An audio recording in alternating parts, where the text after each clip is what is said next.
people person. I'm going to listen to you. I'm going to make you number one.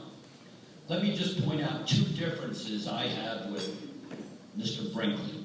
Number one, he led the fight to have half the state pensions transferred to the counties. A very bad idea because it'll lead to big increases in local taxes.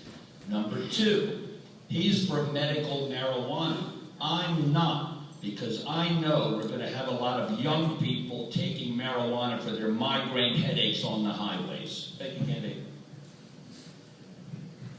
Candidate Koblenz. Thank you. I'd just like to express my gratitude to the Chamber and the sponsors again for putting on this event today.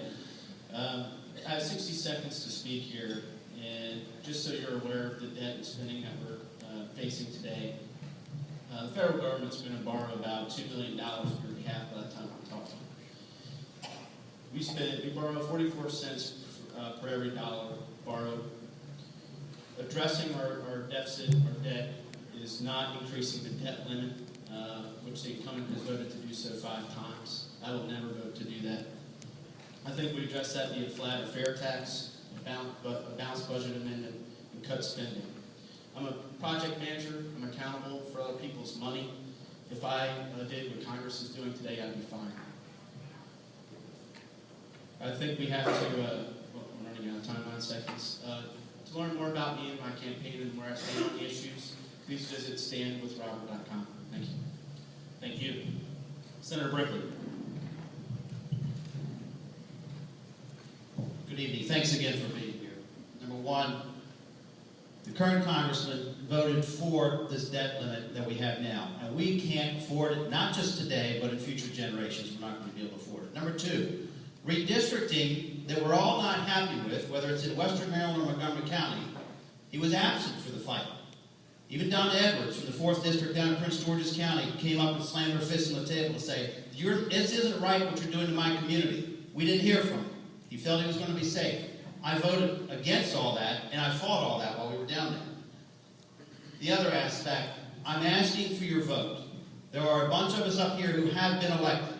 One person who was fired after 1 term. One person has yet to have her job review faced up with the next election. You have my history and my business voting history in front of you. And if in the past 20 years, an awful lot of criticism can be leveled at the federal government, and it's happened on his watch. It's time for a change. I ask for your vote. Thank you. Congressman Bartlett. For nearly 20 years now, I've had the great honor of representing and serving the constituents of the 6th District. I grew up in an incredibly poor Depression family. I'm the first member of my family to get a college degree. I went on and got a master's and a doctorate. I ran for Congress because I was concerned that my children, 10 children, 17 grandchildren, and now 2 great-grandchildren, were not going to have the same opportunities to work and achieve that I've had. The average American now believes that the next generation will not live as well as this generation. I want that not to be true. I run now for the same reasons I ran 20 years ago. The government is too big, it taxes too much, it regulates too much. Thank you so very much for your continued support. Thank you. Delegate Osalie. Thank you. Hopefully the last will be first. I want to thank each and every one of you again for coming today, and I especially want to thank my competitors.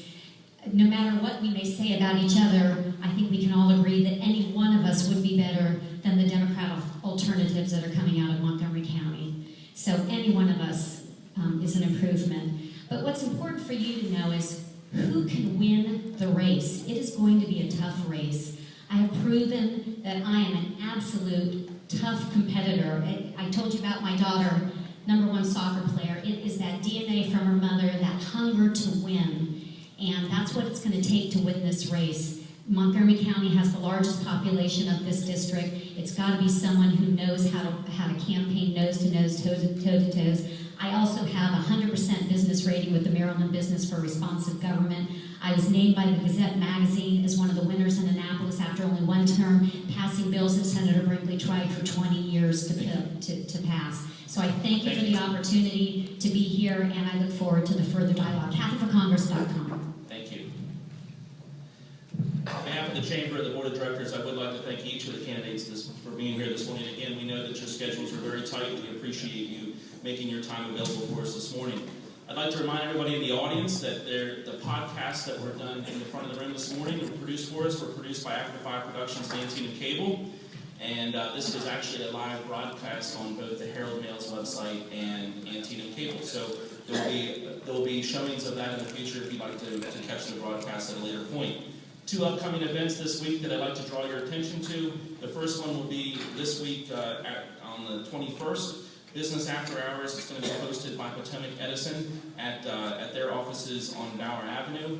And next Monday morning here in this room, actually, the Democratic Primary Forum, same format as this morning. We will be hosting the candidates from the Democratic 6th District, and we hope that each of you can be here this next Monday to again see the candidates from the opposing party. So with that, I wish you all a good day and thank you for being here.